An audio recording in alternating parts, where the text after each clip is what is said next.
Assalamu alaikum warahmatullahi ta'ala barakatuhu. Barkanmu da sake shigowa cikin wannan tasha ta Alhassan ICT Online. Dala idan yau kuka fara shiga wannan tasha ku danna mana alaman subscribe kuma ku danna alaman kararrawa saboda duk bidiyon da muka yi zai ringa zuwa wurin ku kai tsaye. Mun gode.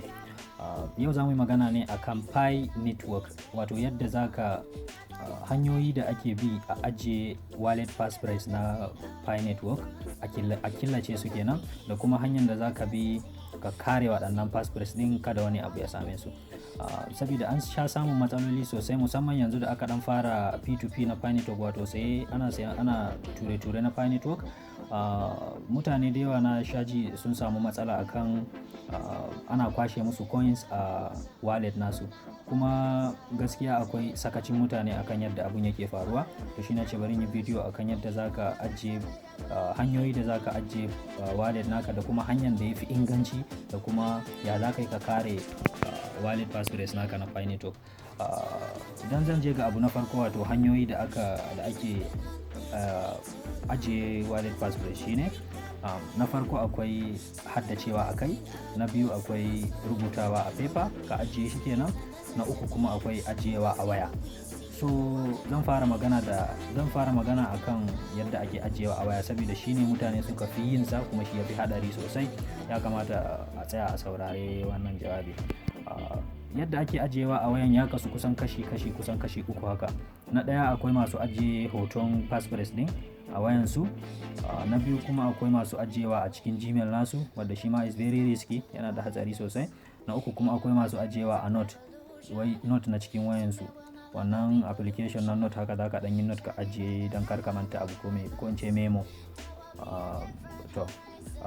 Na uku wanda suke ajiyewa a memo gaskiya is very risky, saboda passphrase na Pi naka fa shine Pi din gaba ɗayan shi, saboda coins naka da zaka yi migrating to mainnet zaka ajiye ne a cikin wallet naka nan kuma key ɗinsa shine wannan passphrase din, kuma rubutun da yawa ne.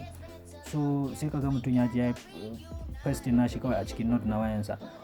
Akwai wanda ya zo ya same ni ya ajiye a note nasa ya manta kuma ya sai da wayan. Kaga shikenan, kuma note din nan akan wayansa yake ba ma akan memory ba, balle in ce ko yaya abun yake.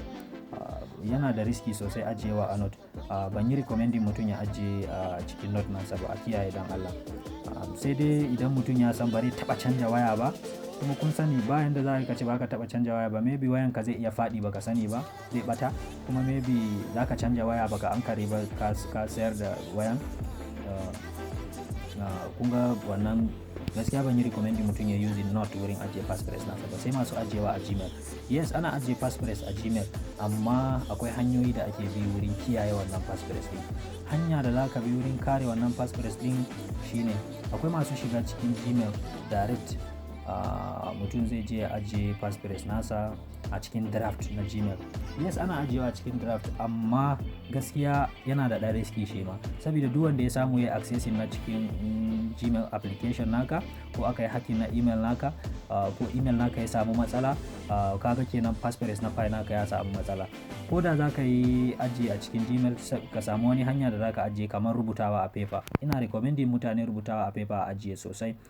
A Gmail din kuma akwai hanyar da zaka bi, ba sai ka sa a cikin ba sai ka sa a cikin draft naka ba. Zaka iya zuwa cikin drive naka, wato wannan 16 gig da ake bayarwa na email inda zaka yi storing abubuwan ka. Idan kun san draft, akwai video akan yadda ake amfani da wannan drive na email. Za a baka 16 gig kyauta a email naka, da zaka ringa ajiye ko video ko hoto ko wani file dai, duk file din da kake so zaka ajiye a cikin wannan 16 gig din. So zaka iya zuwa ka samu application na Word, Microsoft Word, sai ka je ko kuma in ce WPS Office, inda ake yin rubutu na su PDF da su meme haka. Sai kai pasting na wannan naka.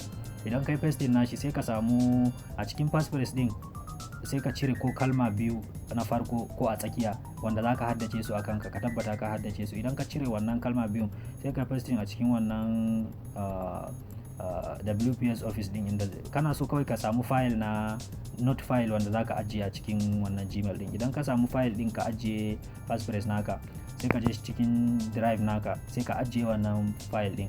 da zaran za ka yi amfani da passphrase naka, idan ka zo ka san wanne word ka cire, in na farko in na tsakiya duka ka sani ko na ƙarshe, sai ka saka wannan word din da ka sa, dama ka haddace shi, saboda ko mutum ya samu ya shiga drive naka ya ga passphrase naka ka riga ka cire wasu kalmomi, kuma kalmomin bai san su ba sai kai. Kun ga amfanin shi kenan. In ma sai ka ajiye a cikin Gmail din kenan. Haka a draft din ma, in za ka ajiye a draft, ka tabbata ka cire wasu kalmomi a cikin wannan passphrase din, ka haddace su saboda tsaro. Idan ka zo amfani da shi dama ka san a ina ka cire kalman da kuma wani kalma ka cire. Misali biscuit, idan ka cire wani kalma mai suna biscuit a cikin passphrase naka, sai ka haddace shi a kanka, sai ka zo ka mayar da shi kuma in za ka yi amfani da wannan passphrase din. A hanya na uku, wato ajiyewa a waya, akwai masu ajiyewa a hotonsa.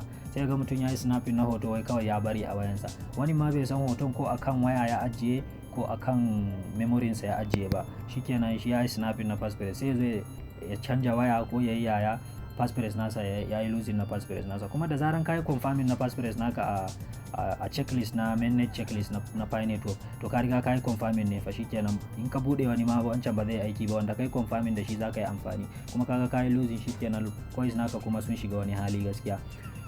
Wannan shine hanya na uku na ajiyewa a waya kenan, waɗanda suke ajiyewa a waya. Sai mu koma ga gundarin zancen hanya na biyu, wanda na ce shine rubutawa a paper. Gaskiya yana da amfani sosai. In za ka ajiye passphrase naka, ka rubuta shi a paper zai fi. In ka rubuta a paper sai ka je ka samu wuri safe, ko a cikin ɗakinka, ko ka rubuta shi kashi biyu ma, ka ajiye dai a wurin da ka tabbata da ba abun da zai same shi, kuma za ka zo ka same shi ko da shekara nawa ne. Kun ga wannan ya fi ma, ka rubuta shi a paper kawai, sai ka je ka ajiye shi a wani wuri a gida. Ka ga baka shigar da shi waya ba, balle haka ya san ina ka ajiye, ko Gmail ko wani wuri ya je ya yi accessing na passphrase naka. Gaskiya ajiyewa a waya a paper yana da amfani sosai. Sai kuma babban shine haddacewa. Akwai masu kwakwalwa da suke iya haddace wannan passphrase din, na gansu sosai. Idan ka haddace, ka ga ba ruwanka da wani matsala. Amma haddacewan, in zan ba da shawara shine, in ka haddace sai ka samu paper kuma again ka rubuta. Ba hanyar da ya fi rubutawa a paper nan, shine ka rubuta shi a paper. A rubutawan kuma you should be very careful. Ka rubuta shi yadda ka gan shi, hadda space, yadda ka ga spacing din ɗaɗɗaya ne. Yadda ka ga kalma kar ka canja shi ko kaɗan, dan in ka canja ko alphabet ɗaya ne a cikin wani kalma, to shikenan ka ɓata passphrase din. Za ka rubuta shi mai kyau ne yadda ka gani, ka yi confirming. Idan ka rubuta sai ka bi ɗaya bayan ɗaya kalaman, kamun nan ka ajiye wannan paper. So akwai masu haddacewa. Idan ka haddace shi ma yana da kyau. Shine hanya na farko kenan. Da fatan wannan bidiyon ya ƙayatar. Sai kuma hanya da za ka bi wurin kare, idan ka ajiye a waya misali, hanya da za ka bi wurin kare passphrase naka da kuma wallet naka na Pi shine, ka guji bawa wasu wayanka wadda baka yarda da su ba. Ko da ka yarda da mutum, ai waya privacy mutum ne, ya kamata wayanka koyaushe yana hannunka. Kada ka bari wani ya san key na wayanka. Idan wani ya san ko pattern na wayanka ko wani face ID ya zo ya buɗe wayanka, in dai har wani zai iya accessing na wayanka, in ka haɗu da wanda, ko in ce mugu, wanda zai nemi Pi wallet naka, zai iya shiga. Misali ko kuna sharing thumbprint na waya da wani, to misali wani ya san thumbprint naka, ko ya san thumbprint naka, idan ya shiga wayanka zai je settings, zai je ya sa thumbprint nashi akan wayanka. In ya je ya sa thumbprint nashi akan wayanka, zai je ya buɗe data, sai ya shiga Pi browser naka. Idan ya shiga Pi browser, sai ya shiga kan wallet naka, zai je ya sa thumbprint, kuma thumbprint din zai hau. Idan ya sa thumbprint na hannunsa ya hau, kun ga shikenan ya accessing na Pi wallet naka a Pi browser. Zai je ya shiga zai je ya danna wurin show passphrase. Idan ya danna show passphrase, za a tambaye shi ya sake sa thumbprint. Idan ya sa thumbprint nashi ya hau, shikenan kun ga ya dauki passphrase naka. Diga nan zai iya duk abun da ya ga dama, ko ya baka wayanka a wannan lokacin, zai iya zuwa wayan shi da wannan passphrase naka ya kwashi coins naka, idan ka sa coins naka a cikin wallet din. Sai a kiyaye. Abun da na fi recommending shine mutum ya rubuta a paper gaskiya a ajiye. Da fatan wannan bidiyon ya ƙayatar da ku. Da Allah idan ya burge ku, danna mana subscribe, kuma ku danna mana like. Da Allah kuma na sharing, saboda sakon ya isa ga kowa da kowa. Na gode sosai.